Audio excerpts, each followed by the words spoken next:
Quand tu n'as plus une vie de prière intense, c'est comme ça qu'on s'éloigne de Dieu. Quand tu n'as plus une vie de méditation de la parole, tu n'arrives pas à lire ta Bible. C'est comme ça qu'on s'éloigne de Dieu. Il y a des choses qui nous approchent de Dieu, qui nous attachent de Dieu. C'est la méditation de la parole et la vie de prière. C'est des choses faites à ce que nous soyons en intimité avec Dieu.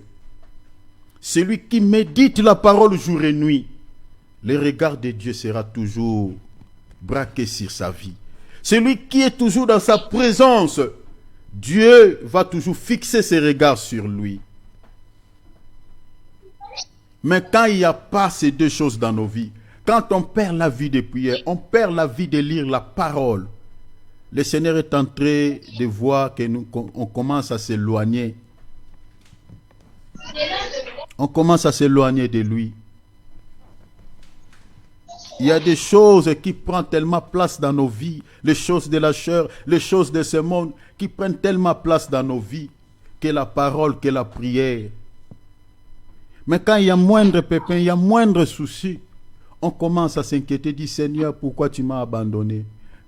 Mais tu oublies ce qui paie, ce qui fait ta force. La force des chrétiens, c'est ces deux choses. Si tu n'en as pas, tu ne seras pas fort. Demande au Seigneur de pouvoir te donner la soif de lire sa parole. La Bible dit que ce livre ne s'éloigne point de ta bouche, médite-le jour et nuit. Pourquoi? Il dit pour agir fidèlement selon tout ce qui est écrit. Pour quel bénéfice il attache une promesse? Il dit, c'est alors que tu réussiras et que tu auras du succès dans toutes tes entreprises. Qui ne travaille pas ici, qui ne fait pas quelque chose dans sa vie, qui ne cherche pas à vivre une vie meilleure. Il dit tout ce que tu es en train de faire, nous les enfants de Dieu, la clé du succès, la clé de la réussite se trouve dans la parole. C'est la parole qui te permettra à pouvoir bien demander, avoir la sagesse et l'intelligence de pouvoir vivre dans ce monde, vivre une vie de paix, une vie paisible, une vie de qualité. Demande à lui ces deux choses. Si tu t'approches tout le temps auprès du Seigneur et que tu as une vie de prière intense, le Seigneur ne permettra pas que tu sois surpris d'un malheur venant de la part de l'ennemi.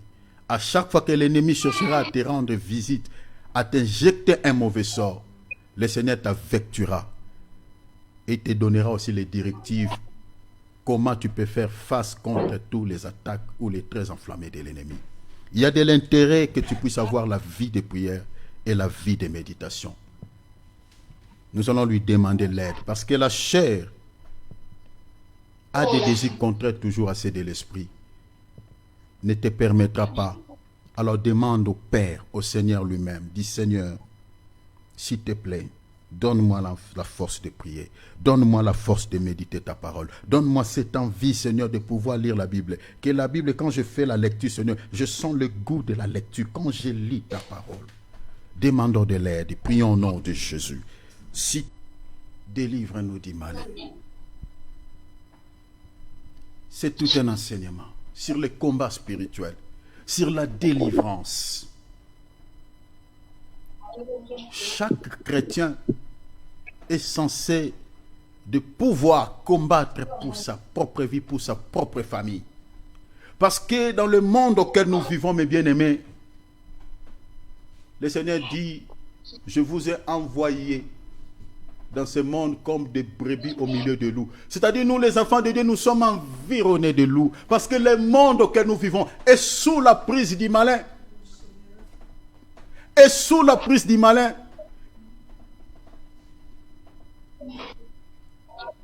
Le Père n'avait pas semé de mauvaises herbes.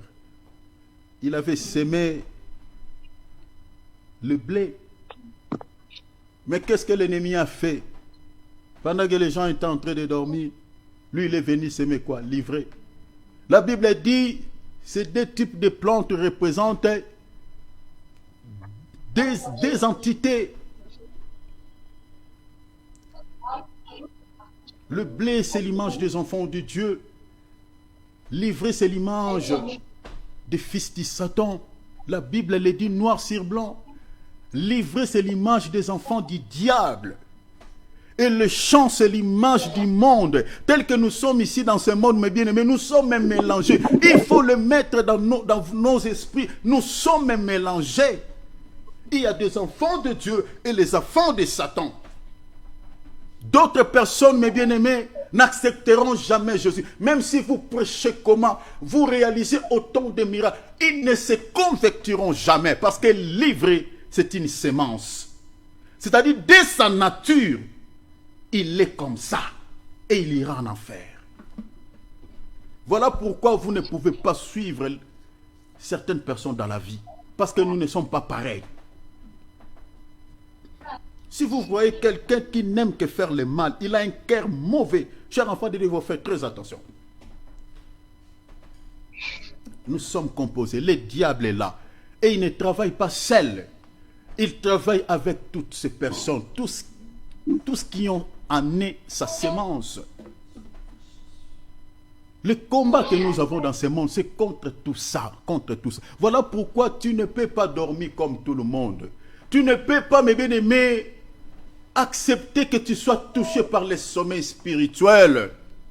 Parce que l'ennemi a semé l'ivraie pendant que les gens dormaient. Il y a des chrétiens qui somnolent sur le plan spirituel. Quand tu perds la vie de prière, c'est ça les sommeils spirituels.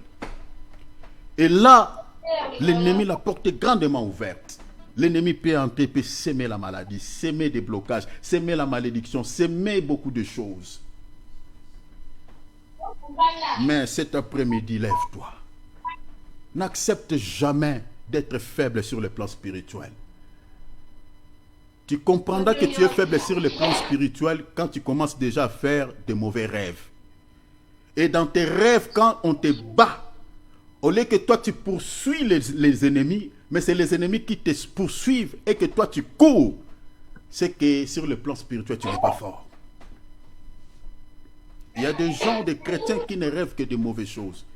Soit on les bat, soit on est en train de récupérer sa bénédiction entre ses mains, soit on est en train de le poursuivre. Quand tu fais de tels rêves, il faut augmenter ton niveau de prière.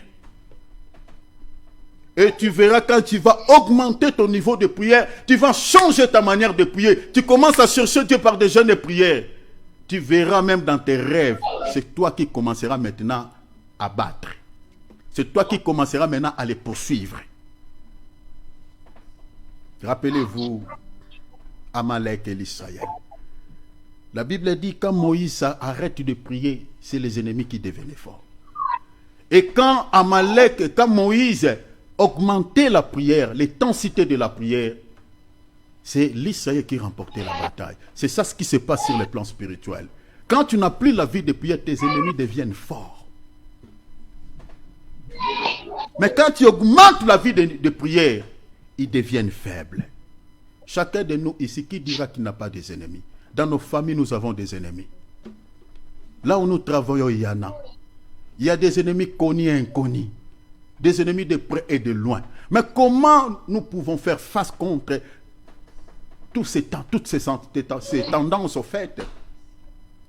Il faut la vie de prière. Là, nous allons prier. Tu dois combattre. Je ne sais pas l'ennemi qui cherche ta vie matin, midi, soir. Dans nos familles, nous avons des alliances. Nous avons pas mal de choses, pas mal de problèmes. Le diable, matin, midi, soir, il nous réclame. Ne croise pas les bras. Ne continuez pas toujours à pleurer. Tu dis, je ne sais plus quoi faire. Le diable n'aura pas pitié de toi. Le Seigneur dit, lève-toi et prie. Et quand tu vas te lever et prier, tu verras que cet ennemi qui se présentait devant toi comme un homme fort, il commencera à fuir devant toi. Alors cet après-midi, nous allons se lever. Nous allons combattre l'ennemi qui nous poursuit. Je ne sais pas l'ennemi de ta vie, je ne sais pas si c'est une maladie, ou c'est un blocage, ou c'est une malédiction, ou il y a quelques soucis, ou il y a tant de problèmes. Ces derniers temps, tu vois que Ça bouge pas. Tu dis, mais Seigneur, je ne sais pas, je ne comprends pas, je ne comprends pas. Tu te poses tellement de... Lève-toi, augmente le niveau de prière et tu verras toutes ces ambiguïtés vont disparaître. Nous allons faire la prière d'autorité. Demande le feu. Renverser sans dessus tous les autels battus par l'ennemi dans ta vie. Tous les projets de l'ennemi, détruisons cela. Au nom de Jésus, lève-nous, alléluia. Prions au nom de Jésus, prions au nom de Jésus. Tu n'es pas n'importe qui. Tu n'es pas n'importe qui. Le diable est puissant dans la vie de ceux qui n'ont pas la vie de prière. Le diable est puissant dans la vie des païens. Mais dans la vie d'un chrétien, un chrétien qui prie Dieu, un chrétien qui sait chercher Dieu, dans sa vie, le diable n'est pas puissant. Parce que le Seigneur ne peut pas nous mentir. Il dit, je vous ai donné le pouvoir. Amen. De marcher sur le serpent. Qui est le serpent ancien si ce n'est que le diable? Il dit sur toute sa puissance. Et rien ne pourra vous nuire. Si le diable crée les ennuis dans la vie de certaines personnes, enfants de Dieu, certains enfants de Dieu, peut-être ces enfants de Dieu là n'ont pas vraiment une vie de prière équilibrée. Chers enfants de Dieu, si tu pries bien, tu cherches Dieu par des disciplines, par des jeûnes, ce dernier, il fuira loin de toi. Là, nous allons faire la prière. Suivez-moi ici bien.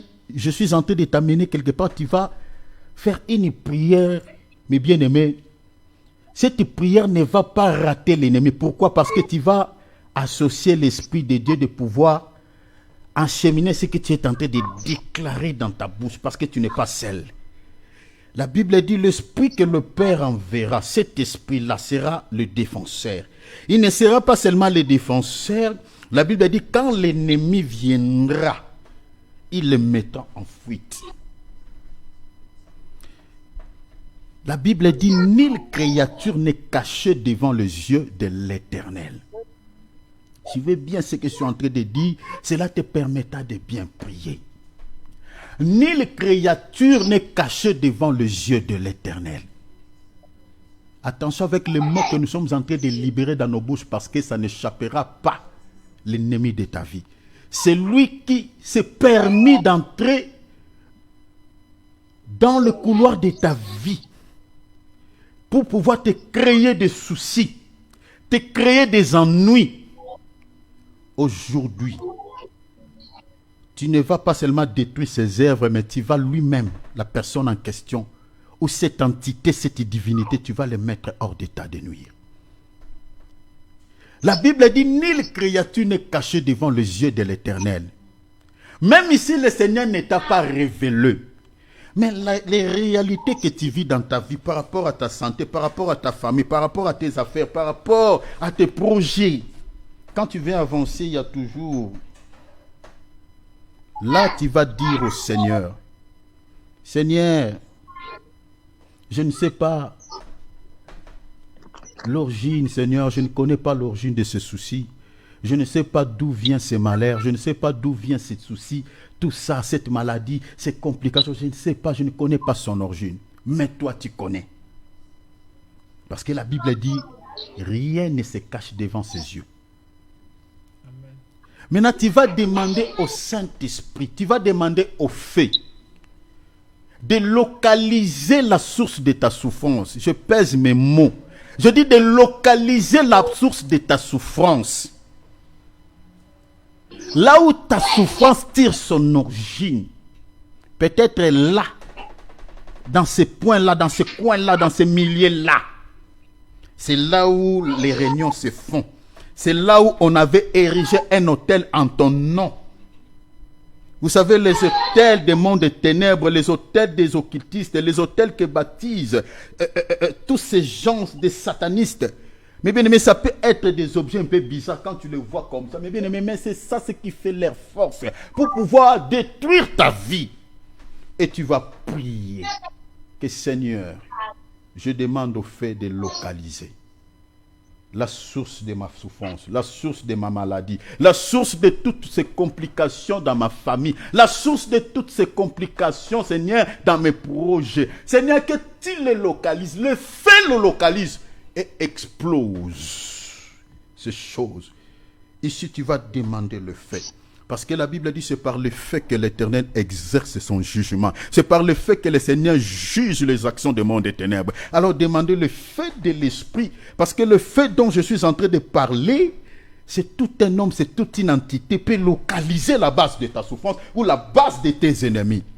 Et demande cela. Et de consumer l'origine de ta souffrance. De consumer ce qui fait la force à tes ennemis, ce qui donne leur force, la base de tes ennemis, exploser, soit explosé par le feu de l'esprit. Demandons le feu, prions au nom de Jésus. Père, je demande le feu, je demande. Recommande ton sort à l'Éternel, mets à lui ta confiance. Et le Seigneur dit, je te donnerai ce que ton cœur désire. Le Seigneur ne te donnera pas ce que le cœur de ces sorciers-là désire pour toi.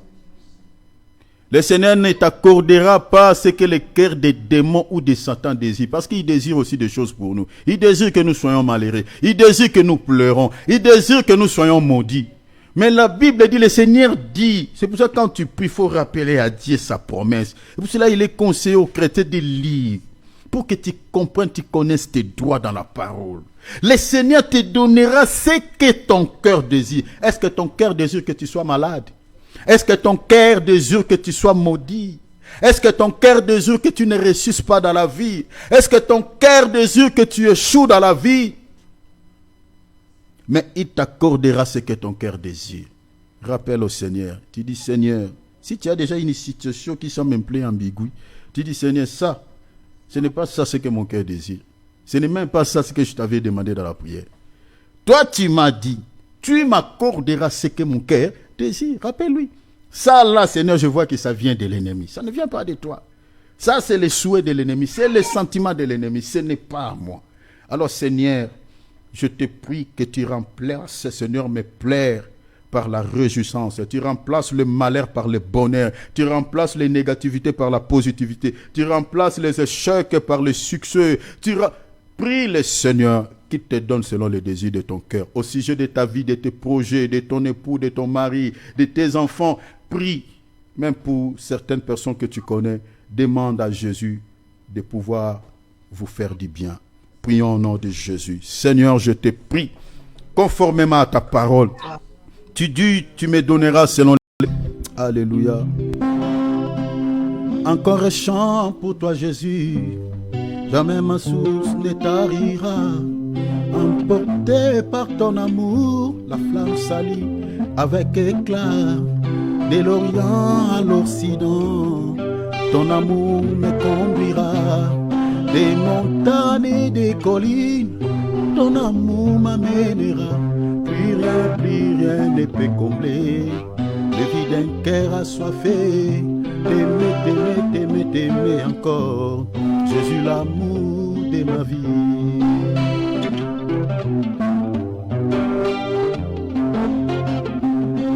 Mon amour dans ta maison, je vais chanter à chaque saison. Car je t'aime avec raison, toi la vraie bénédiction. Pour la vie je t'appartiens, ma demeure c'est ta main. Tu m'amènes dans ton jardin, je m'enivre sans fin. Plus rien ne peut combler les vies d'un cœur assoiffé. T'aimer, t'aimer, t'aimer, t'aimer encore. Jésus, l'amour de ma vie.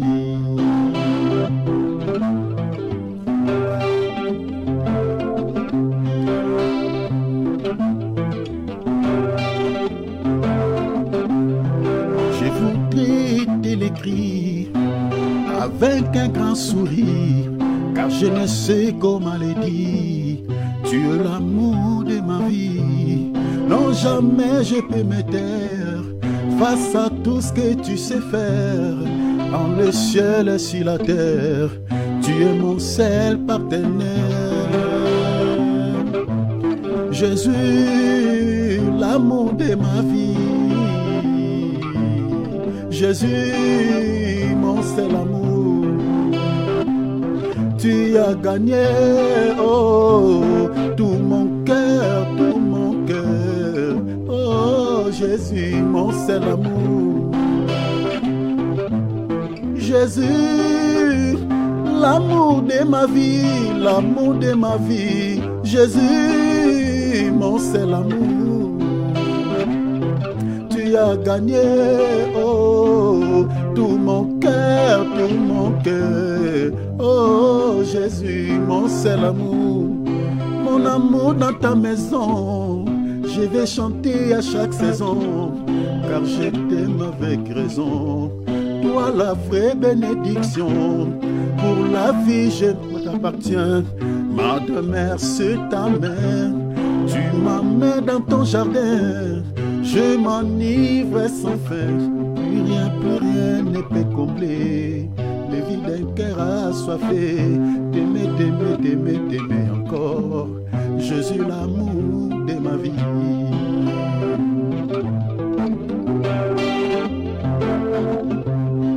Je voudrais te l'écrire avec un grand sourire, car je ne sais comment le dire. Tu es l'amour de ma vie. Non, jamais je peux me taire face à tout ce que tu sais faire.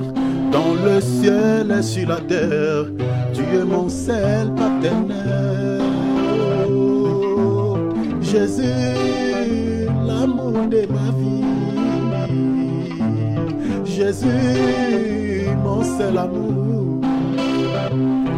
Tu as gagné, oh, tout mon cœur, tout mon cœur. Oh, Jésus, mon seul amour.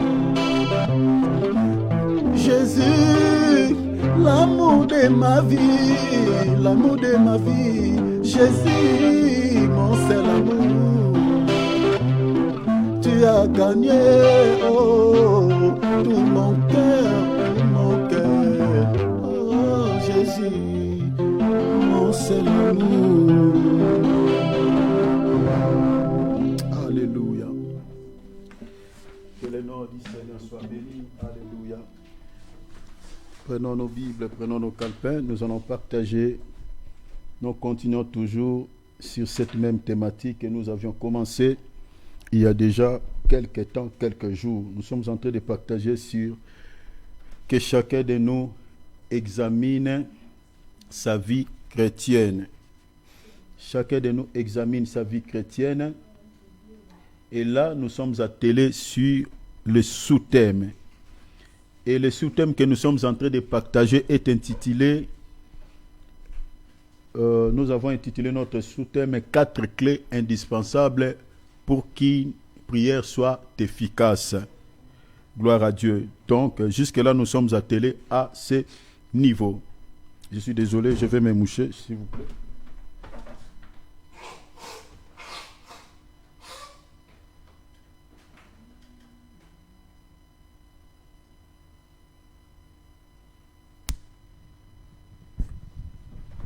Désolé.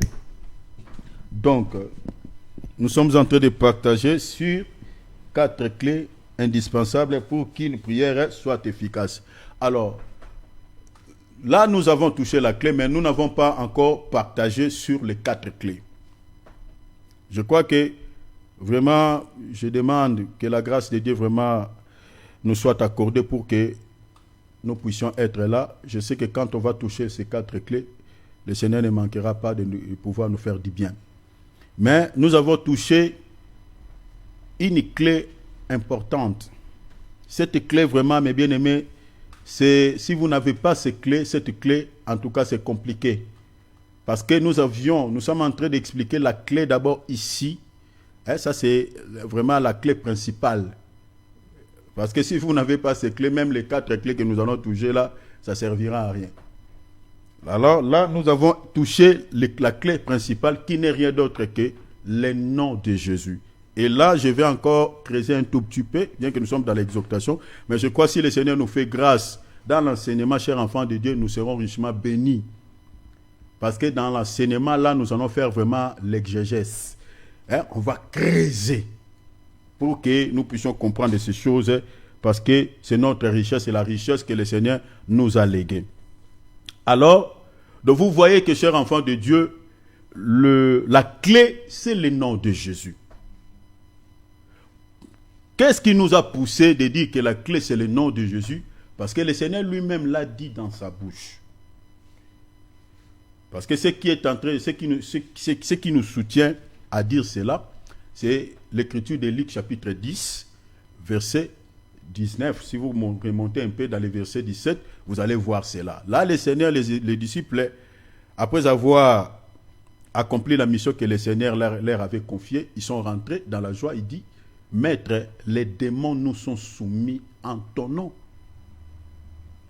Et le Seigneur va les rappeler et dit, je vous ai donné le pouvoir. Donc les noms que le Seigneur leur avait donnés, c'est ça le pouvoir. C'est ça le pouvoir.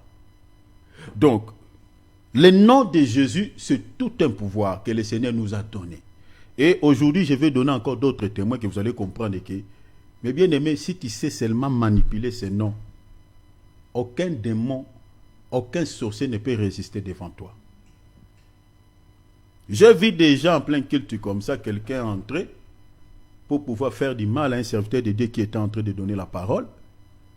Il a fait sortir un couteau, il était assis sur le premier rangé comme ça, il a fait sortir un couteau et il vient vite. Donc, même les protocoles n'avaient pas le temps de pouvoir l'intercaler, l'empêcher. Donc il est venu parce qu'il était assis au premier rangé et il était en face des serviteurs de Dieu. Et il a fait sortir le couteau pour pouvoir poignarder l'homme de Dieu. Et l'homme de Dieu n'avait pas d'autre secours parce que les protocoles, ils étaient loin. Il était seul du haut de la chair. Et là, il devait faire allégeance à l'autorité maintenant surnaturelle. Ah, j'aime des serviteurs comme ça. Ah, j'aime cette action. Il y a une vidéo, hein, je crois que si vous en aurez besoin, je peux vous envoyer les liens. C'est pas, je crois que ça se trouve sur YouTube. L'homme de Dieu a libéré l'onction. Quand il vient comme ouf, tac, au nom de Jésus, il s'est mis à genoux et le couteau par terre. Donc quand les gens viennent comme ça, ils récupèrent la personne était déjà neutralisée par la force du Saint-Esprit. Tombé par terre et la délivrance commence là. Sors! Le diable, il a possédé ce corps pour faire du mal à l'homme de Dieu, alors que les chrétiens, c'est pour cela la Bible dit, vous êtes de Dieu, mais vous mourrez comme des hommes. Vous tomberez comme des princes quelconques. Il y a des chrétiens qui ne savent pas, au fait, ce qu'ils possèdent comme puissance. Les noms, vous savez, c'est bien de dire Jésus, Jésus, Jésus. Les noms de Jésus. Mais bien aimé. Vous savez, il y a des magiciens qui sont devenus aujourd'hui des serviteurs de Dieu. Ils disent que dans le monde des ténèbres, vous ne pouvez pas oser de citer même les premières lettres. Parce que il y a quelqu'un qui avait par erreur parlé de Jésus dans le deuxième monde, commença par lui-même, le diable a plié ses genoux, il était mis à genoux. Tout le monde s'était mis en genoux, c'était à genoux par terre. Vous savez, le nom de Jésus, ce n'est pas Joseph qui a pensé comme nous là. Quand tu es avec ta femme, bon, tu vois, l'enfant est très bientôt, dans un mois déjà, nous allons toucher notre bébé. Bon, vous commencez à dialoguer avec, tu dis, chérie, quel nom on va donner à notre enfant? On peut mélanger seulement nos noms. Hein? Bon, tu prends chez toi, on va prendre 3 lettres, chez moi 4 lettres, comme ça on va mélanger. On va lui donner quel nom? Davico. Bon, comme ton nom commence avec Co, moi c'est David, on fait Davico. C'est comme ça les gens donnent. Mais Joseph, pour Jésus, Marie et Joseph ne s'étaient pas entretenus pour pouvoir surnommer cet enfant. Non. Le nom de Jésus est venu du ciel. Donc c'est l'ange Gabriel qui est venu. Regardez, Marie n'était pas encore tombée enceinte. Mais quand l'ange est venu, il dit, écoute, Marie, cet enfant qui naîtra. Donc il parle au futur. Donc il est en train déjà de donner le nom de l'enfant, mais Marie n'était pas encore tombée enceinte. Il dit, cet enfant qui naîtra, tu le surnommeras Jésus. Vous savez, Jésus signifie quoi? Les noms là, Jésus. Parce que en français, c'est ça Jésus, mais si vous ramenez, vous prenez vraiment ce nom dans son vrai sens, Yeshua. Yeshua veut dire les sauveurs. Donc, dans sauver, il y a, si vous ramenez ce nom en français, maintenant, sauveur en grec, vous les ramenez en français, ça donne les guérisseurs. Donc, celui qui a la capacité de délivrer, ça parle du salut, ça parle beaucoup de choses. Donc, le nom de Jésus pèse tellement au point que... Attends, on va lire quelques écritures ici. Donc, c'est un nom qui peut faire plier les genoux de Satan, des démons et des sorciers. Ce n'est pas n'importe quel nom. Mais il faut maintenant, à nous les enfants de Dieu, de savoir maintenant comment l'utiliser, comment les manipuler quand nous sommes accablés par des problèmes. Mais bien aimé, le nom qui fait parler les démons. Moi, par la grâce de Dieu, on a fait quelques services de délivrance. Donc vous voyez, un simple nom de Jésus, quand vous avez posé les mains sur quelqu'un comme ça, au nom de Jésus, l'Esprit se manifeste. Toi-même, tu te demandes, je regarde ma main, je les lave. Il y a quoi? Au nom de Jésus, l'Esprit commence à se manifester, à parler. Ah, laisse-moi partir, laisse-moi partir. Qu'est-ce que tu fais dans ce corps? Qui es-tu? Vous voyez? Donc il y a des choses comme ça. Le nom de Jésus. Maintenant vous allez demander, qu'est-ce qui fait trembler les démons quand on cite ces noms? C'est pour dire que sur le plan spirituel, quand on cite le nom de Jésus, il y a des choses qui se passent. Donc si c'est à chacun de pouvoir comprendre le problème, je ne sais pas. Mais je crois que je toucherai ce point parmi les 4 clés. J'expliquerai pourquoi des fois le nom de Jésus n'a pas beaucoup de puissance dans la vie de certaines personnes quand ils l'invoquent. Si tu sais vraiment que le nom de Jésus, le nom que je suis en train de citer, ça c'est mon fétiche à moi, c'est à moi, c'est mes gris-gris. Tu le récupères comme ça et tu verras comment cela va réagir quand tu vas prier. Parce que tout dépend ici de la foi que toi tu as, la manière dont tu es en train d'utiliser ce nom. Tu as un pouvoir. Quand tu as le pouvoir, si tu ne sais pas exercer ce pouvoir, ça ne va pas fonctionner. C'est comme notre président ici. Il a le pouvoir. S'il ne sait pas utiliser son pouvoir, tu verras qu'il y aura des désordres dans les pays. Ah, mais on ne sait vraiment. Nous, les autres. C'est pour ça tout le temps, la population réclame toujours, s'inquiète. Ah, vraiment. Surtout si vous allez là où traînent les parlementaires debout. Tu verras vraiment ce pays, vraiment, là. Les autorités que nous avons, vraiment, ce sont des autorités de néant. Surtout en Afrique, n'en parlons pas. Si vous allez sous les arbres, vous allez voir les journaux sur les sortes de télé. Ah, vraiment, ce pays, vraiment, nous avons des autorités bidons, vraiment. Il n'y a rien qui va à ce pays. Pourquoi la population est en train de réclamer? Parce que les autorités ne savent pas exercer leur pouvoir. Beaucoup de chrétiens sont comme ça. Ils ont le pouvoir, mais ils ne savent pas exercer leur pouvoir. Les disciples ne savaient pas qu'ils avaient un pouvoir que le Seigneur leur avait donné. Bon, il dit, le maître nous a dit, dans la mission auquel nous allons maintenant faire là tout à l'heure, nous allons utiliser son nom pour chasser les démons. Bon, ça c'est pour la toute première fois. Bon, je ne sais pas, est-ce que les démons vraiment vont obéir?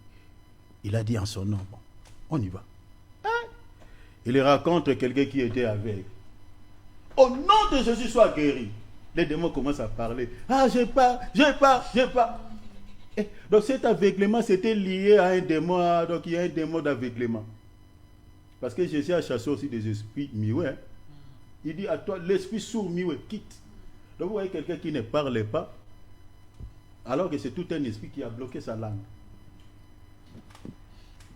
Chers enfants de Dieu, une parenthèse que j'ouvre, je vais le refermer. Vous savez, j'ai toujours dit cela et je ne cesserai de le dire. Ne normalisez pas toutes choses. Quand vous voyez un souci qui tombe à pic dans votre vie, qui au fait, voilà, qui vous surprend, ne cours pas. Par exemple, ça peut être une maladie. Par exemple, tu étais en bonne santé. Tout d'un coup, tu tombes malade. N'allez pas vite à l'hôpital. Même si tu vas aller à l'hôpital, mais commencez d'abord par la prière. Tu étais bien, tout d'un coup comme ça, la tête commence à faire mal. Tu étais bien, tout d'un coup, tu commences à sentir l'estomac. Tout d'un coup, tu commences à sentir les dos commencent à faire mal.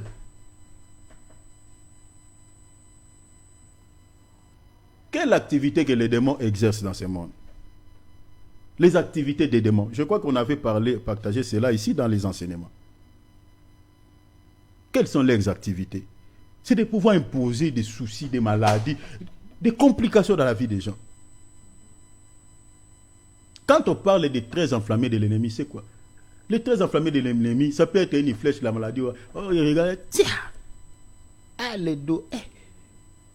Seulement, le petit travail que je viens de faire là, c'est comment ça? C'est une flèche. Quand tu vas prier le Seigneur, tu verras que cette douleur va partir. Ça va partir. Donc, le nom de Jésus, il faut savoir l'utiliser. Et comment on l'utilise? Par la prière, par des jeûnes, par des disciplines.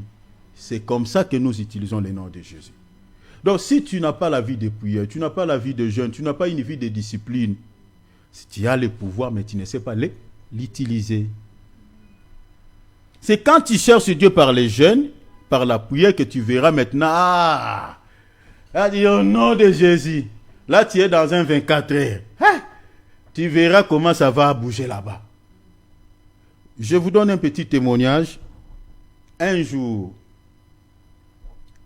j'étais chez mon grand frère. Sa femme avait donné naissance. Elle venait de donner naissance à un enfant.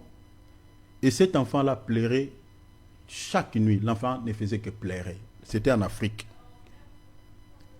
L'enfant ne faisait que pleurer chaque nuit. Voilà, la parcelle que... Dans cette parcelle, il y avait plein de portes de locataires. Vous connaissez les réalités de l'Afrique. Et la bailleresse de cette parcelle était sorcière. C'était connu. Elle était dans la sorcellerie. Bon. Nous, on était des locataires. Bon. Nous, on disait, bon, nous, on paye notre argent. Bon. On s'affiche un peu de ces pratiques. Alors que comme l'enfant pleurait là chaque nuit, alors que c'est elle qui était en train de compliquer l'enfant de mon grand frère. Et à l'époque, moi, j'étais intercesseur. Donc, elle compliquait la vie de l'enfant, de ses bébés. L'enfant commençait déjà à s'asseoir. Donc, voilà. Et mon grand frère et sa femme ne dormaient pas. Chaque nuit, donc, mon grand frère devait se rendre au travail le matin, mais chaque nuit, donc, ils étaient obligés de pouvoir veiller pour pouvoir calmer l'enfant. Et moi, j'ai dit, bon, j'étais à l'époque l'intercesseur. Bon, j'ai dit, bon, ici, qu'est-ce qu'on va faire? Je commence à prier. Personne ne savait que c'était la bailleresse qui était en train de faire ça. Je commence à prier. Oh là là! J'étais à genoux. Cher enfant de Dieu, les gestes comptent. Quand on se met à genoux, on lève les mains dans le ciel là. Ces gestes-là comptent. Je crois que si on aura le temps, je toucherai ce point aujourd'hui. Je me suis mis à genoux dans la maison là où le ciment n'était pas bien en état vraiment parfait. Donc, il y avait quelques soucis dans les pavements. Et c'est là où moi, j'ai placé mes genoux. Ça me faisait mal aux genoux. Et la douleur là qui me faisait dans le cœur, quand ça me fait mal, tellement les genoux faisaient mal. Et je priais avec une colère aussi sainte. Je commence à prier. Je priais. Tout d'un coup, comme une vision. Je vis la dame. Dans ses jambes, elle a pris l'enfant, elle a mis son enfant au milieu de ses deux jambes, et elle est entrée, toute nuit, elle était en train de faire des cérémonies sur l'enfant. Et là, le Saint-Esprit m'a orienté directement, parce que quand le Saint-Esprit donne une vision, il donne aussi les directives. Ouais, c'est différent avec les bonnes aventures, avec les féticheurs. Ils peuvent vous révéler, mais peut-être ils ne vous donnent pas des directives. Mais qu'est-ce qu'on peut faire maintenant pour que la situation soit décantée? Oh non, bon, il faut d'abord payer l'argent, donner ceci, donner cela. Notre Dieu, quand il réveille, il donne les directives. Le Seigneur me dit, tu demandes les faits, tout simplement, là où se trouve l'enfant. Je commence à demander le fait de l'esprit, le fait de l'esprit. Et je vis comme si quelque chose qui a arraché l'enfant, l'enfant est arraché entre les jambes de cette femme. Et puis la vision s'arrête là. Et je continue à prier, je continue à prier, je continue à prier. Et là, je suis en train de frapper au nom de Yoshua. Je priais et j'étais tellement mouillé par la transpiration. Je priais tellement. Et pendant que j'ai prié, cette nuit-là, l'enfant n'a pas pleuré. L'enfant n'a pas pleuré. Je vous donne un témoignage de moi. Je suis du haut de la chair. Donc, l'enfant n'a pas pleuré cette nuit. Et quand j'ai fini de prier, qu'est-ce que j'avais dit maintenant au Saint-Esprit à la fin? J'ai dit, Seigneur, je suis fatigué, je vais me reposer. Mais je sais que toi, tu ne te fatigues pas. Continue à intercéder, Seigneur, à ma place. S'il te plaît, Seigneur. Continue à intercéder. Je n'oublie jamais cette phrase. Et moi, je n'avais même pas dormi. Quand je me suis reposé comme ça, j'ai posé ma tête comme ça. La chambre où moi je dormais, c'était une maison modifiée. Donc, au fait, on avait créé cette pièce. C'était qui appartenait à la maison de la grande maison de cette dame qui est dans la sorcellerie. Maintenant, ils avaient créé cela pour faire que la maison soit 3 pièces, 2 chambres et salon. Alors, il y avait une fenêtre. Donc, moi, j'avais la possibilité, je peux ouvrir, j'entre chez eux, qui nous séparait. Mais cette fenêtre-là, je ne pouvais pas l'ouvrir parce que là-bas, il y avait une chambre. La chambre-là appartenait à la dame. C'était une grande maison comme ça. Maintenant, la nuit, c'était vers 1h, 2h du matin comme ça. Elle est venue frapper à la fenêtre. Bouh, bouh, bouh, bouh. Ah, tu veux me tuer, tu veux me tuer, tu veux me tuer. Il a crié comme un chien. En hurlant. Ah, ah, ah, qu'est-ce que je te fais? Qu'est-ce que je te fais? Tu veux me tuer? Je vous jure devant le Seigneur Jésus-Christ, ma femme est là, connaît cette histoire. Parce que on s'est aimé avec ma femme, c'est dans cette parcelle-là. J'avais trouvé, voilà, ma femme. Elle a pleuré, et comme la parcelle, il y avait plein de locataires, les gens sont sortis, se sont réveillés. Pour savoir qu'est-ce qui se passe. Maintenant, quand les gens se sont réveillés, ils sont allés toquer la porte. Maman, maman, qu'est-ce qui se passe? Là, elle a arrêté. Et elle est sortie. Quand on lui demande, mais qu'est-ce qui se passe? Il dit, non, les voleurs sont venus ici toquer ma porte. Elle a menti.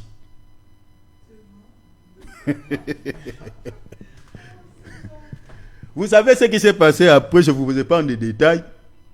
Parce que cette dame-là, elle avait un mauvais comportement dans la parcelle, elle rendait tout le monde mal à l'aise.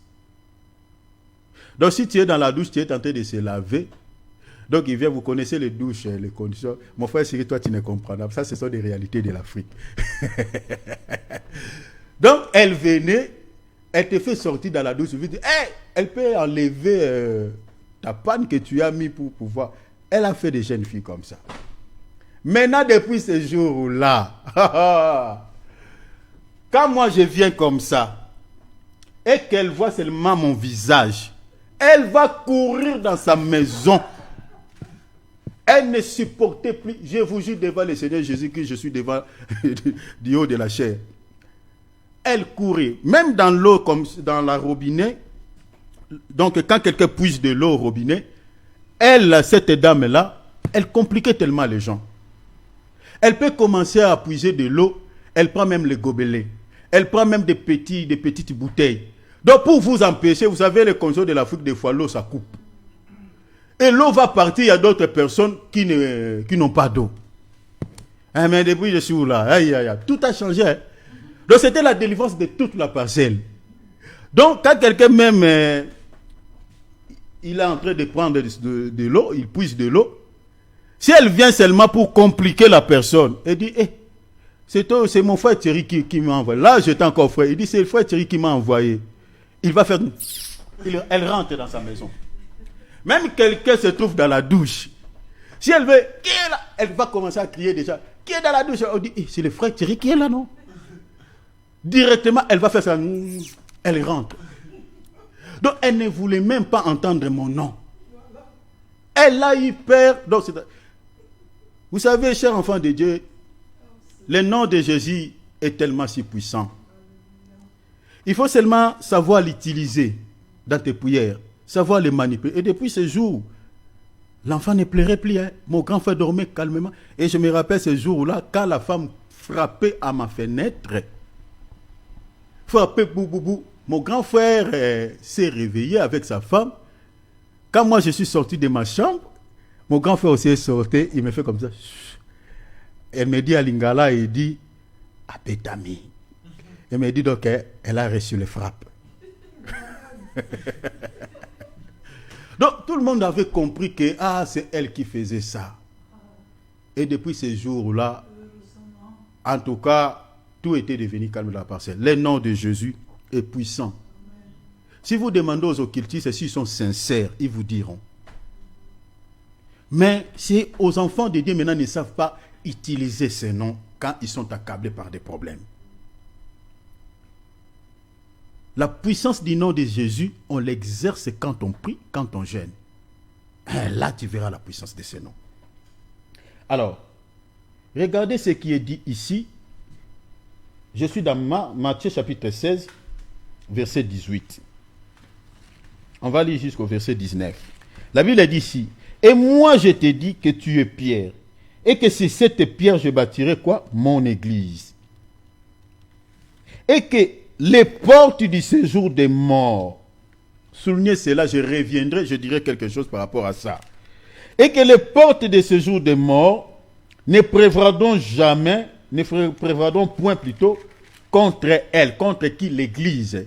Qui est l'église? L'église, c'est nous. L'église, ce n'est pas les bâtiments. Parce que des fois, le sens étymologique de l'église est mal interprété, mal expliqué. Beaucoup de chrétiens, si on les demande, tu vas où? Je pars à l'église. On ne part pas à l'église, l'église c'est toi. L'église c'est nous. Alors, il dit, les portes de ce jour de mort ne prévaudront point contre elle. Verset 19. Je te donnerai les clés. Ici, les clés c'est au pluriel. Mais dans Ésaïe 22, 22, là-bas, la clé est au singulier. Même dans Apocalypse chapitre 3, la clé est au singulier. Je vous expliquerai, vous savez, tous les détails dans la Bible, c'est important. Hein? C'est important parce que la vie se cache derrière ces petits détails. Pourquoi la clé qui devait être placée sur les portes de Christ était au singulier? Mais après sa mort, donc c'est-à-dire quand il est passé à la mort à la vie, il utilise maintenant le langage, il dit maintenant les clés, on parle maintenant des clés au pluriel, donc plusieurs clés. C'est pour ça que je parle des 4 clés indispensables parce que je vous expliquerai ces clés-là. Parce que ici, les clés sont au pluriel. Mais Ésaïe 22, Apocalypse 3, là-bas, la clé c'est au singulier.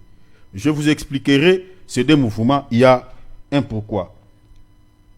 Maintenant, il dit, ce que tu lieras. Donc, lier, c'est aussi, dans un autre langage, c'est fermé. Vous comprenez? Il dit, ce que tu lieras sur la terre.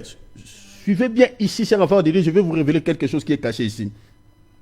La Bible dit, sera lié dans les cieux. Nous, on lit ici, on ferme ici. Remplacer lié par fermé, c'est des mouvements. On lit ici.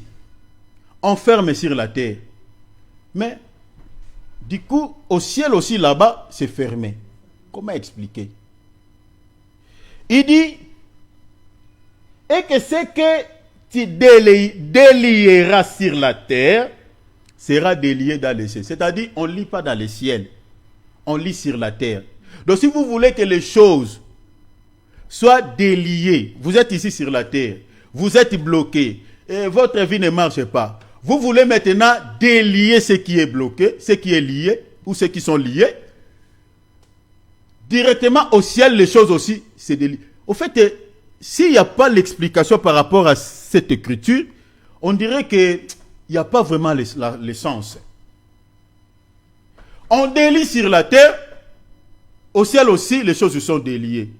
Cela veut dire quoi? Qu'est-ce que le Seigneur voulait nous donner comme un enseignement par rapport à cela? Nous sommes sur la terre. Mais si on délie sur la terre, ça délié seulement sur la terre, mais comment dans les cieux encore? On lit sur la terre, là-bas c'est lié. Au fait, les cieux et la terre expliquent des langages. Suivez bien ici, mes bien-aimés, vous allez comprendre ce qui se passe quand on prie sur le plan spirituel, quand on demande quelque chose ou quand on fait les combats spirituels.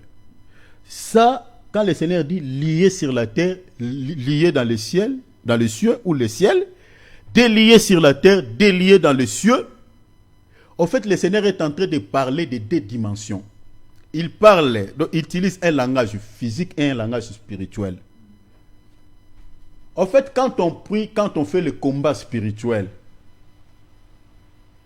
souvent le combat se passe dans deux dimensions. Ou soit je change le langage. Vous savez, quand on parle de blocage, où quelqu'un est bloqué sur le plan spirituel, je crois que je l'ai déjà dit même. Donc, en fait, quand on dit que quelqu'un est bloqué, en réalité, la personne n'est pas bloquée physiquement, il est bloqué sur le plan spirituel. Donc, en fait, quand le Seigneur dit lié sur la terre, lié dans les cieux, délié sur la terre, délié dans les cieux, le Seigneur est en train de parler de la spiritualité parce que les cieux ou le ciel est l'image de ce qui est spirituel. C'est ça ce qu'il faut comprendre, chers enfants de Dieu. Pourquoi? Parce que au ciel, ceux qui habitent là-bas, ce sont les esprits. Notre Dieu est un esprit, il habite au ciel. Les anges, ce sont des esprits, ils habitent au ciel. Les diables aussi et ces démons, ils habitent au ciel. Je donne les Écritures avant d'évoluer. Psaume 103, verset 19, la Bible dit « L'Éternel a établi son trône dans les cieux, et son règne domine sur tout. Il est au ciel. » Matthieu 18 dit « Gardez-vous de mépriser un seul de ces petits, car je vous dis que leurs anges dans les cieux, voyez, voient continuellement la face de mon Père qui est dans les cieux. » Dieu et ses anges habitent au ciel. La Bible le dit. Donc, vous comprenez que le cieux, c'est la demeure où c'est le lieu où se trouve Dieu, où se trouvent les esprits. Parce que Dieu est esprit, les anges sont esprits. Mais regardez encore. Éphésiens chapitre 3, verset 10. Là maintenant, on parle des trônes, des dignités, des autorités, des dominations, c'est-à-dire des entités démoniaques. Satan et tout son royaume. Ils sont encore dans les deuxièmes ciels. Parce que Dieu est dans les troisièmes et ils sont dans les deuxièmes. Regardons, dit, afin que les dominations et les autorités dans les lieux célestes. Vous voyez cela? La Bible dit quoi? Connaissent aujourd'hui par l'Église la sagesse infiniment variée de Dieu. Donc on parle de domination, ce sont des esprits, ce sont des anges. Ce sont des classes des anges. Les autorités, parce que les anges sont des classes. Tous les anges ne sont pas pareils. Donc quand on parle des trônes, il y a des anges qu'on appelle trônes. Il y a des anges qu'on appelle des dignités. Il y a des anges qui sont supérieurs en puissance, qui sont inférieurs en puissance. Et le diable aussi, il a des classes des anges comme ça. Il a aussi des anges puissants. Parce que lui-même, le diable, avant qu'il devienne diable, il était dans les classes de chérubins. Donc il n'est pas un ange petit, quoi. Il est un ange supérieur en puissance. Qui sont-ils les chérubins? Les chérubins, ce sont les anges qui transportent la gloire de Dieu. Donc il faisait de cette classe. Voilà pourquoi même la louange, l'adoration était confiée à sa charge. Parce qu'il voyait la face de Dieu.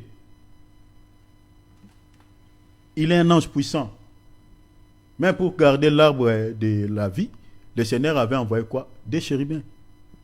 Ce sont des anges puissants. Maintenant, ici, on parle des dominations, les autorités, ce sont des classes des anges et des anges puissants. Ce ne sont pas des anges inférieurs. Et ils sont avec les diables dans les deuxièmes ciels. Parce que nous avons 3 ciels. Il n'y en a pas 4. Dieu habite au 3e ciel. Vous comprenez? Paul dit, je suis allé au 3e ciel. C'est là où il a vu la merveille de Dieu. Au 3e. Maintenant, le diable aussi est dans le ciel, mais il est dans le 2e. Alors, Ephésiens 6 et 12, on dit, car nous n'avons pas à lutter contre la chair et le sang, mais contre les dominations. Vous voyez? Donc nous n'avons à lutter contre qui? Contre les dominations. Ce sont des anges, des démons. Il dit contre les autorités des démons, contre les princes de ce monde, les princes au pluriel. Donc le diable aussi, il a des fils, ses enfants, les fruits de ses entrailles. Voilà, ce sont ces princes. Donc vous voyez, un occultiste là, un sorcier là, c'est un enfant, c'est un prince. La Bible dit, les princes des ténèbres, contre les esprits méchants dans les lieux célestes. Donc vous comprenez que le ciel ou le cieux, c'est là où habitent les esprits. Maintenant, quand la Bible dit que vous liez sur la terre, liez dans les cieux, vous déliez sur la terre, déliez dans les cieux, cela veut dire quoi? Donc, en fait, sur la terre, on lie par la prière. On délie par la prière. C'est-à-dire, nous sommes sur la terre, nous sommes en train de prier pour une situation quelconque. Mais en réalité, quand on prie pour une situation quelconque, la solution que nous sommes en train de chercher, la solution là, nous sommes en train de les chercher sur les plans spirituels. Prenons par exemple quelqu'un qui est, je donne un exemple tout à l'heure, quelqu'un qui est bloqué. Le blocage là n'est pas physique, mais le blocage est spirituel. C'est-à-dire, il y a un démon qui travaille dans ce domaine de bloquer les gens. Et la majorité des esprits qui nous compliquent la vie, ce sont ces entités que Paul dit ici, le combat contre les autorités, les esprits méchants qui sont dans les lieux célestes. Donc, c'est-à-dire, quand nous sommes en train de délier dans la prière, nous sommes en train, au fait, de demander aux esprits qui ont retenu peut-être la bénédiction d'un enfant de Dieu, ou qui ont retenu la vie d'un enfant de Dieu, sa bénédiction, son mariage, sa maternité, sa santé, qui sont dans les lieux célestes de pouvoir quoi? Libérer la vie de cette personne. Maintenant, nous sommes en train de délier par quoi? Par quelle puissance? Nous utilisons la clé. C'est-à-dire le nom de Jésus. J'ai dit, toi qui as bloqué la vie de cet enfant de Dieu, relâche sa vie au nom de Jésus. Quand il écoute, il sait que le nom là, ça c'est le Seigneur de tout esprit. Il libère la vie de la personne. Parce qu'il y a des esprits qui se manifestent même dans la vie de certaines personnes. Vous voyez, l'esprit se manifeste. Du coup, il dit, regardez même Jésus quand il a devant les fous de Gadara. Les esprits se sont manifestés. Ils tremblent. Donc, délier dans les cieux, c'est-à-dire, on délie sur le plan spirituel. Mais ce qui est en train de se faire sur la terre, c'est la prière. Nous sommes en train de délier. Même dans la prière, on le dit, libérez. Libérez au nom de Jésus. Quittez la vie de cet homme. Je pose un acte physiquement, mais sur le plan spirituel, il y a des choses qui se passent. C'est ça l'image des cieux. Donc, si par exemple la vie d'une personne, la complication, sa maternité, sa bénédiction est bloquée sur le plan spirituel, physiquement la personne sera malheureuse. C'est pour cela quand on prie, notre combat est lié à la spiritualité. Il y a des gens qui cherchent des solutions de manière physique. Prenons par exemple la maladie, si c'est problématique, ta santé, les soucis que tu as au niveau de santé est lié aux forces du mal. Mais tu peux prendre tous les médicaments de ce monde, tu ne seras jamais guéri. Jamais. Parce que les problèmes se trouvent au niveau spirituel. Donc il faut que tu sois d'abord délié sur le plan spirituel. Ainsi, quand tu prendras les paracétamol, je ne sais pas, soit l'aspirine, tu verras que ça va marcher. Le monde auquel nous vivons, chers enfants de Dieu, est dirigé par des esprits, des entités, Dieu et Satan. La majorité des problèmes qui nous environnent, des soucis que nous avons, c'est souvent spirituel. Maintenant, si tu n'es pas une personne spirituelle, tu vas faire comme ça dans ce monde. Voilà pourquoi certaines personnes font allégeance à Satan. Satan, il n'a pas un enfant chéri. Bon. Là-bas, il fait aussi des mal, hein, parce que les merci qu'il donne à tous ceux qui les servent, c'est de pouvoir les arracher la vie de manière littéralement, pour qu'ils ne soient pas sauvés. Il les tue, il les injecte de maladies, de soucis. Ça, c'est le merci que le diable donne à ses enfants. Alors, les gens qui les cherchent, ils cherchent des protections, ils cherchent un peu de pouvoir, un peu, voilà. Mais nous avons un pouvoir original, un pouvoir, mes bien-aimés, c'est-à-dire il n'y a aucune puissance, aucun démon ne peut résister devant le nom du Seigneur. Regarde ce que le texte dit, Philippiens 2, verset 8. Mon frère David, tu peux me lire s'il te plaît. Philippiens chapitre 2, verset 8. Lis jusqu'au verset 10e, s'il te plaît mon frère. Allez petit à petit. Ayant paru comme un simple homme. Ayant paru comme un simple homme, on parle du Seigneur Jésus. Il s'est humilié lui-même. Là, c'est lui, il s'est humilié lui-même. Se rendant obéissant. Se rendant obéissant. Jusqu'à la mort. Donc, vous comprenez qu'on parle de Jésus. Jusqu'à la mort. De même jusqu'à la mort de la croix. Même jusqu'à la mort de la croix. C'est pourquoi Dieu... Maintenant, après sa mort, la Bible dit maintenant quoi? Dieu a fait quoi? C'est pourquoi aussi Dieu l'a souverainement élevé.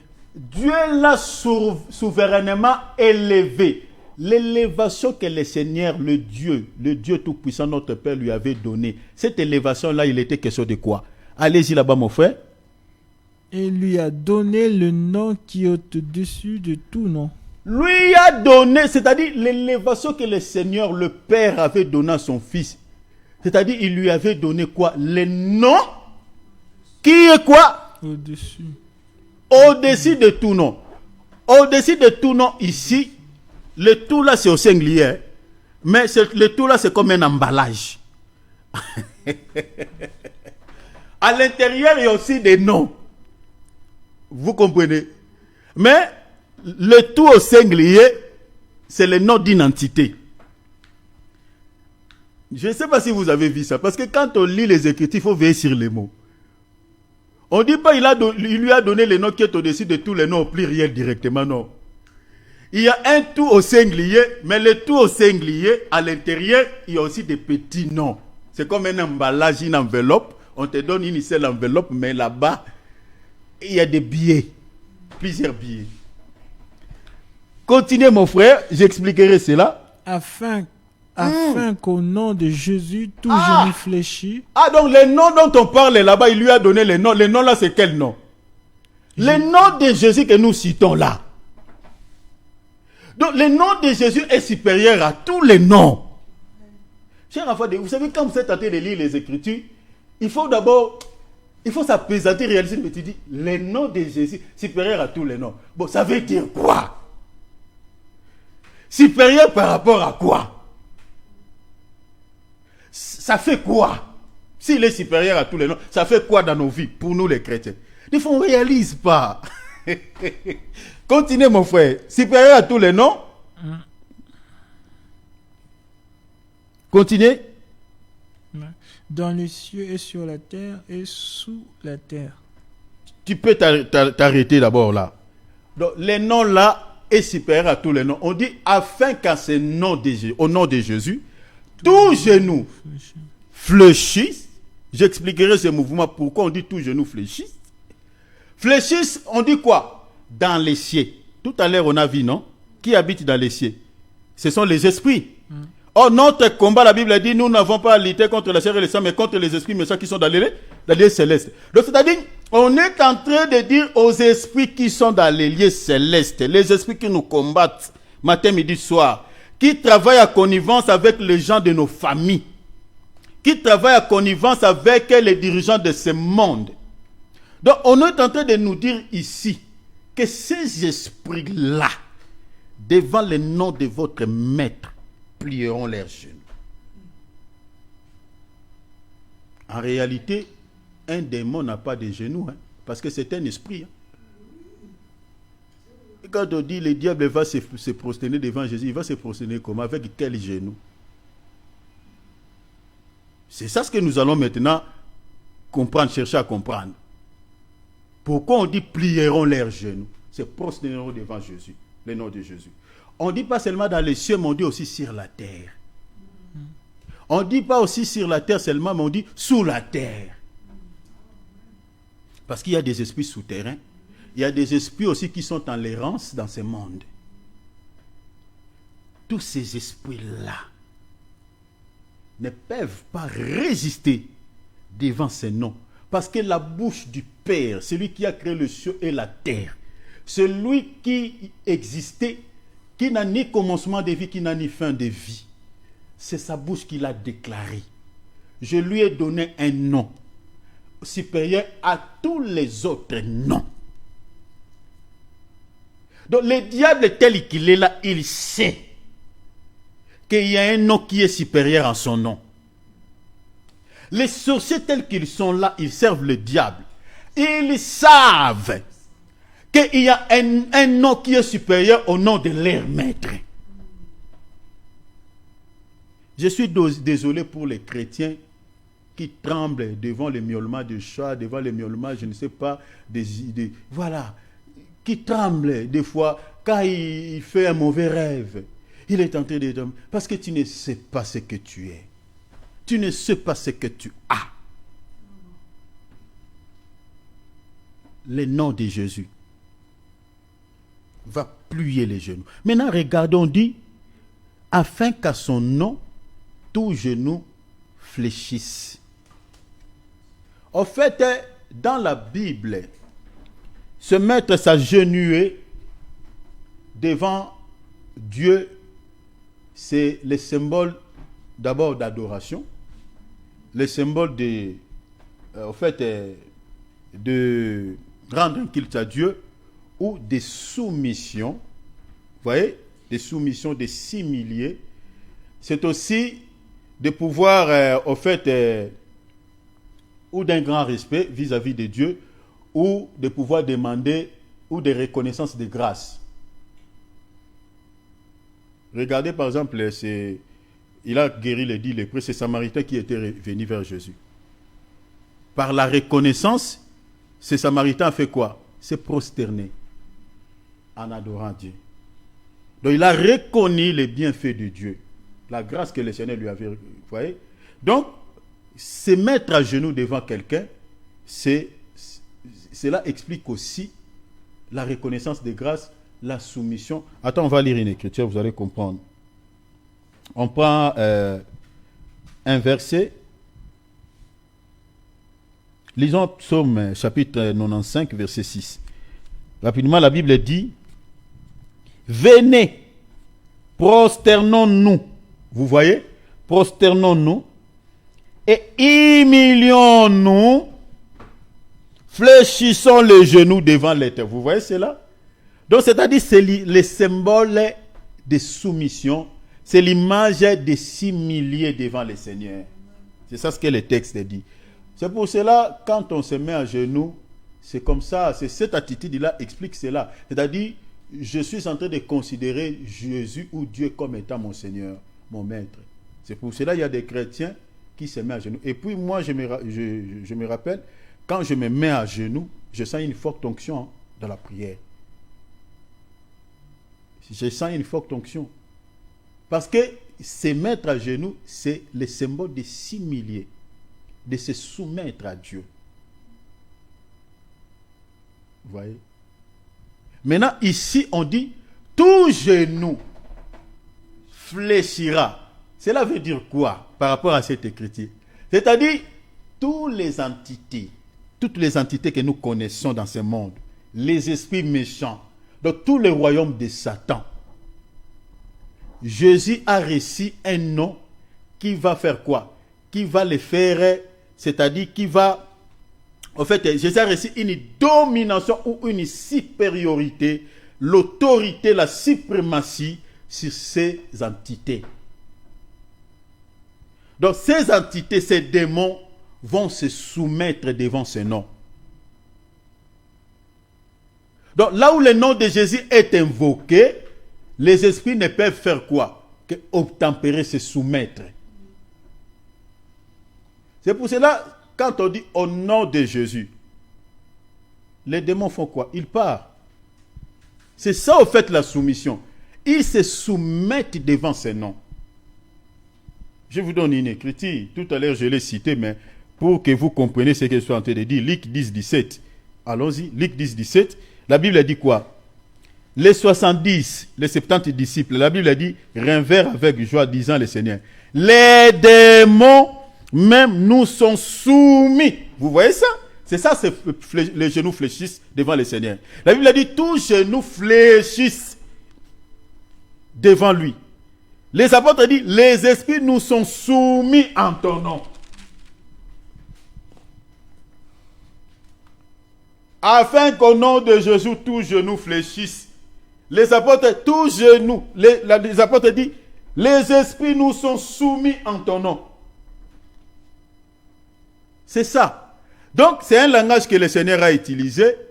Donc, les esprits, le nom de Jésus-Christ ne peut que, au fait, c'est un nom qui est supérieur à tous les noms, de telle sorte que quand nous sommes en train d'invoquer ce nom, les esprits ne peuvent que obtempérer et obéir et respecter au nom de Jésus de pouvoir libérer nos vies, libérer nos projets, libérer nos familles, libérer nos activités.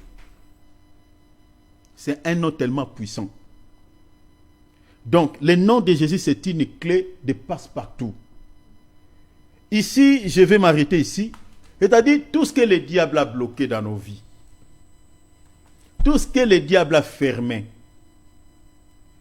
nous, étant que chrétiens, étant qu'enfants de Dieu, avec la clé que nous détenons, nous avons le pouvoir d'ouvrir ce que le diable a fermé. Il n'y a aucun démon, je vous jure devant le Seigneur, aucun démon de l'enfer ne peut résister devant le nom de Jésus. Sinon, cela serait contredire les Écritures. Tous les esprits sont soumis en ce nom. Tous les démons, commençant par lui-même Satan. Donc, les noms que nous citons là chaque fois, le nom de Jésus, chers enfants de Dieu, c'est tout un pouvoir. C'est tout un pouvoir que les chrétiens détiennent. Voilà pourquoi il dit, je vous ai donné le pouvoir. Mais si tu veux voir, vivre l'efficacité de ces noms, et que tout ce que le diable a bloqué dans ta vie soit libéré. Si même on avait mis ta bénédiction dans une prison, et que tu utilises cette clé pour ouvrir cette porte de la prison, et que tes bénédictions soient libérées, et que les démons là, je ne sais pas quel est ce démon que Jésus n'avait pas vaincu à la croix de Golgotha, parce qu'il a dit, tout est accompli. Et que ces démons peuvent résister quand toi tu invoques le nom de ton maître et qu'il refuse de relâcher ta vie. Je ne le vois pas. Donc c'est-à-dire, tu peux utiliser cette clé et tu dis, libérer ma vie et va-t'en aller dans les lieux arides. Nous allons prier. Je suis en train de nous exhorter en ces termes. Le nom de Jésus que nous avons, c'est une clé. C'est un pouvoir. Déclaré dans la bouche du Seigneur que je vous ai donné le pouvoir. Il faisait allusion à son propre nom. Le nom de Jésus, mes bien-aimés, peut ouvrir n'importe quelle porte que le diable a fermée dans ta vie. Je vous dis la vérité, je connais des femmes qui ne pouvaient pas mettre au monde. Mais en ce nom, ces femmes aujourd'hui, elles sont mises au monde. Je connais même le cas d'une femme qu'on avait enlevé tous les trompes. Les médecins avaient déclaré qu'elle ne pouvait plus mettre au monde. Mais cette femme-là, elle est la mère aujourd'hui, la mère de 6 jumeaux. 6 enfants, au fait. Il a donné des jumeaux 3 fois. mais sans trompe. Ça, c'est un miracle. C'est par le nom de Jésus. Le nom de Jésus aujourd'hui guérit les coronavirus. Moi-même, je suis témoin de cela. J'avais attrapé cela, je ne suis pas allé à l'hôpital. Par le nom de Jésus, le Seigneur m'a guéri. Le nom de Jésus guérit le sida. Récemment, ici, on a prié pour une sœur qui avait le problème de cancer. Au nom de Jésus, le cancer est parti. Mon frère est là, mes frères sont là. Les noms que nous parlons, les noms, il faut savoir l'utiliser. Il faut savoir l'utiliser. Je suis en train d'interpeller tous les chrétiens. Il faut savoir utiliser le pouvoir que le Seigneur nous a légué. Le nom de Jésus est un pouvoir. Le diable, au fait, il a sémé dans l'esprit de certains chrétiens qui ne savent pas, ils ont un pouvoir. Les gens font allégeance au fétichisme, chercher le pouvoir. Mais tu as un pouvoir plus que ce que ce monsieur-là te donne. Tu as un pouvoir. Parce que quelqu'un peut toucher au fétichisme, il te cherche par des grigis. Toi, tu as seulement le nom de Jésus. Tu peux neutraliser ce qu'il a réussi là-bas. Tu peux le neutraliser. Moi, je me rappelle, j'étais parti dans un village pour témoigner le Seigneur. On m'avait injecté un mauvais sort et le Seigneur a permis que cela me touche. C'était au genou. Là-bas, on appelle ça mon âme, des trucs comme ça. Donc les genoux gonflent et puis ça chauffe le cœur. Et souvent, ça tue. Il faut maintenant faire allégeance aux tradis praticiens, les gens qui utilisent des feuilles pour pouvoir... Ces gens-là aussi, des fois, sont bizarres. Ils travaillent à connivence des fois avec leurs maîtres. Bien qu'il y a d'autres vraiment qui n'ont rien. Mais il y a d'autres, la majorité sont compliqués. Moi, j'ai dit, moi étant capable de dire maintenant, allez chez ces gens. Mais bon, j'ai dit, mais j'ai les noms. J'ai les noms. Je dois maintenant savoir l'utiliser. Un jeûne de 24 heures. Au nom de Jésus. Et cela est parti. Donc je peux vous fournir tant de témoignages, mais bien aimé, le nom de Jésus-Christ, c'est toute une clé. Mais c'est à nous de pouvoir savoir les manipuler, savoir l'utiliser. Quand tu regardes ta situation, tu regardes ce qui se passe dans ta vie, rappelle au Seigneur. Luc 10, commence à partir du verset 17. Les esprits nous sont soumis. Le Seigneur dit, mais je vous ai donné le pouvoir. Il parle de son nom, mais le nom que je vous ai donné, c'est tout un pouvoir. C'est ça, en fait, ce que le Seigneur voulait leur dire. Le nom que je vous ai donné, c'est ça le pouvoir. Si les esprits vous sont soumis, c'est parce que je vous ai donné mon nom. Toi, tu n'as pas ce nom, tu n'as pas ce pouvoir, mais tu le possèdes. Mais pourquoi ces démons sont en train de compliquer ta vie? Les démons de malédiction, les démons de la sorcellerie, les démons de mauvais sorts, les démons... Pourquoi? Tu dis non, ça ne peut pas continuer comme ça. Tu te révoltes. Fais un jeûne. Fais une discipline. Tu peux manger même légèrement. Tu dis, je m'enferme pendant toute une semaine. Je mangerai que des légumes. Je vais prendre seulement du thé. Je vais manger que légèrement. Mais tu commences à passer ton temps dans la présence de Dieu. Tu t'enfermes une semaine. Tu verras Dieu. Tu commences à manipuler ces noms. Premier jour, au nom de Jésus. Deuxième jour, là tu es dans ta chambre. Au nom de Jésus, libérez ma vie. Toi, septième jour, le Seigneur ne te décevra pas. Tu verras que toutes les portes que l'ennemi avait fermées s'ouvrent. La vie de tes enfants s'ouvre. Regardez Rebecca. Quand il a vu la complication dans sa vie, il a fait le recours à la prière. Seulement, arrêtez de dormir trop. Arrêtez de trop manger. Surtout en Europe, on mange trop.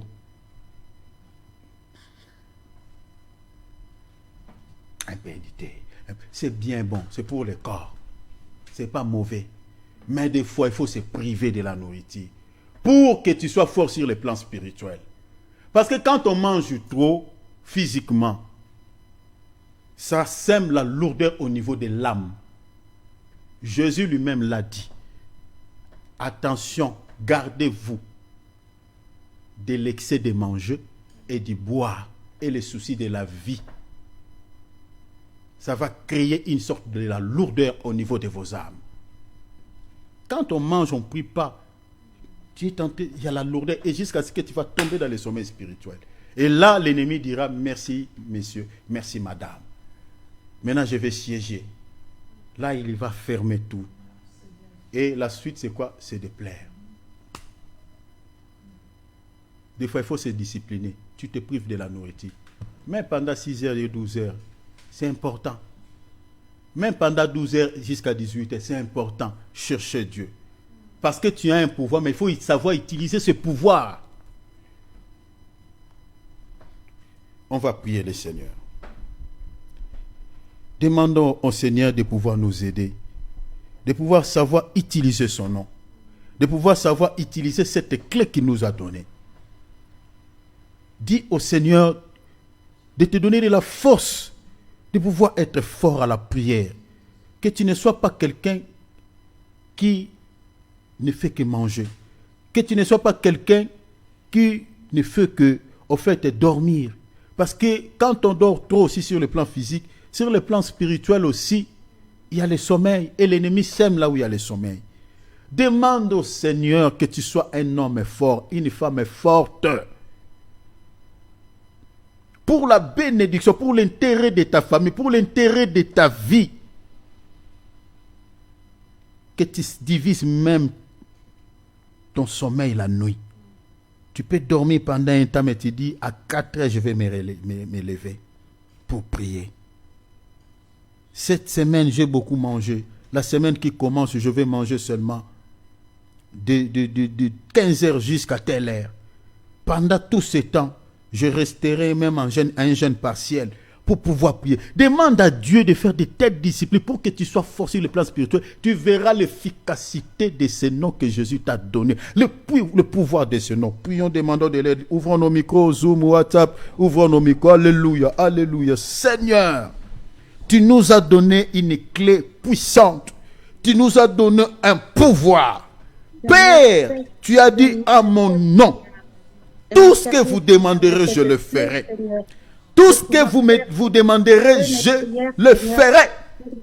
Je te prie, Père, de pouvoir nous donner la force, de pouvoir nous donner la puissance, de pouvoir nous donner l'onction, afin de pouvoir savoir utiliser, Seigneur, ton nom. Je te prie, Père, nous nous sommes révoltés. Nous avons compris que, Seigneur, ton nom, c'est tout un pouvoir que tu nous as donné. Ton nom, c'est toute une puissance que tu nous as donnée. Voilà pourquoi je te prie, Seigneur, cet après-midi, que tu donnes à mon frère, que tu donnes à ma sœur, Seigneur, la capacité, alléluia, alléluia, la capacité de prier, la capacité de jeûner, la capacité de faire de discipline. Père, aidez chacun de nous. Aidez chacun de nous, notre Dieu. Seigneur, tu as dit, vous êtes de Dieu, mais vous mourrez comme des hommes. Vous êtes de Dieu, vous tomberez comme des princes quelconques. Seigneur, nous nous sommes révoltés. Nous avons compris que nous avons un pouvoir qui peut neutraliser, Seigneur, même les cris, Seigneur, de l'ennemi dans nos vies. Qui peut, Seigneur, neutraliser, Seigneur, toute force diabolique.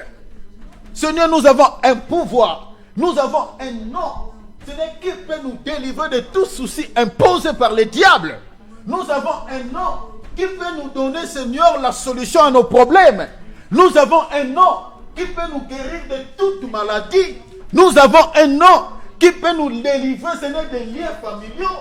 Nous avons un nom, Seigneur, qui peut nous donner la solution à tous nos problèmes. Je te prie, Père. Je te prie, Père. Je te prie, Père, de pouvoir nous aider. Je te prie, Seigneur, de nous donner la force, de nous donner les capacités, de pouvoir, notre Dieu, être des hommes et des femmes de prière. Être des hommes, Seigneur, et des femmes de prière, pour pouvoir rester tout le temps dans ta présence, pour pouvoir jeûner à chaque fois, pour pouvoir chercher ta face à chaque fois. Afin que, Seigneur, nous puissions bien manipuler ce nom. Afin que nous puissions bien manipuler ce pouvoir. Afin que nous puissions bien utiliser ce pouvoir. que tu nous as donné en ton nom pour pouvoir, Seigneur, soumettre toute entité démoniaque dans nos vies. Yeshua Mashiach, aidez-nous notre Dieu, aidez-nous notre roi à pouvoir, Seigneur, être des hommes et des femmes de prière. Seigneur, de savoir, de pouvoir jeûner. Seigneur, jeûner et prier, aidez-nous. Aidez mes frères, aidez mes sœurs. Oh, ton nom est si puissant. Oh, Seigneur. Oh, Seigneur. Oh, Seigneur. Alléluia. Amen. Jéhovah est son nom. Jéhovah est son nom. Puissant guerrier, fort dans les combats. Jéhovah est son nom. Alléluia. Jéhovah est son nom. Oh Jésus, Jéhovah est son nom. Alléluia. Jéhovah est son nom. Alléluia. Jéhovah est son nom. Puissant guerrier. Puissant guerrier, oh, fort dans les combats, Jéhovah est son nom. C'est ce nom qui nous donne la victoire dans les combats. Et le nom de Jéhovah, de ce Jéhovah aujourd'hui, c'est le nom du Seigneur Jésus-Christ. C'est ça la clé. De maintenant, sache maintenant utiliser cette clé. Tu n'es pas n'importe qui. Tu n'es pas n'importe qui. Les apôtres, ils ont témoigné et dit, les esprits nous sont soumis en ton nom. Je ne sais pas les démons qui dérangent ta vie dans un domaine quelconque. Je ne sais pas si les démons là peuvent résister devant ce nom. Le Père ne peut pas nous mentir. Il a dit, j'ai donné à mon Fils le nom qui est souverainement élevé. Ce nom est supérieur à tous les noms. Je ne vois pas le nom d'un problème dans ce monde qui surpasse le nom de Jésus à l'efficacité. Si la situation qui te complique la vie porte un nom, sache que toi tu possèdes un nom qui est supérieur au nom de ces problèmes-là. Tu n'es plus n'importe qui. Tu as un pouvoir. Tu as un pouvoir. Tu as le pouvoir de soumettre tous les esprits qui cherchent ta vie, qui cherchent à te compliquer la vie, qui cherchent à compliquer ta famille. Tu as le pouvoir de les soumettre au nom de Jésus. De les dire hors d'état, de le mettre hors d'état de nuire, de les chasser loin de ta vie. Arrêtez de pleurer. Exerce l'autorité que le Seigneur t'a donnée. Change ta manière de prier.